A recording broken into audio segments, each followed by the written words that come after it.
રાજકોટ શહેરમાં રામનાથ મહાદેવ મંદિરની છત પર મંદિરમાં નશામાં ચૂર હોય તે રીતે ગીત પર શરાબની બોટલ પીતા અને બોટલ ફોડી નાચતા 3 શખ્સોએ તમામ મર્યાદા પાર કરી છે। એટલું જ નહીં, આ શખ્સોને પોલીસની લેશ માત્ર પણ ફરક નથી તેમ ઇન્સ્ટાગ્રામ પર પણ વિડીયો શેર કરી લાખો ભાવિકોની આસ્થાને ઠેસ પહોંચી છે।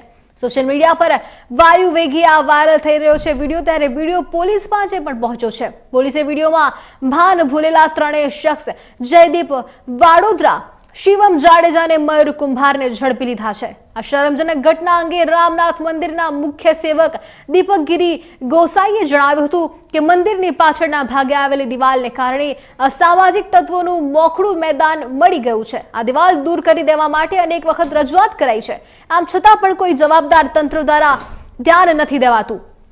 સામાજિક તત્વો દિવાલની આડમાં કાયદામાં ગોરખ ધંધા કરે છે અને જે વિડીયો વાયરલ થયો છે તે 15 દિવસ પહેલાનો હોય તેવું અનુમાન લગાવવામાં આવી રહ્યું છે। મંદિરમાં સ્વચ્છતા મર્યાદા જળવાઈ રહે તે માટે સ્વયંસેવકોની ટીમ પણ કામ કરે છે। જોકે પોલીસ નાઇટ પેટ્રોલિંગ વધારી સુરક્ષા પ્રદાન કરે તે જરૂરી છે।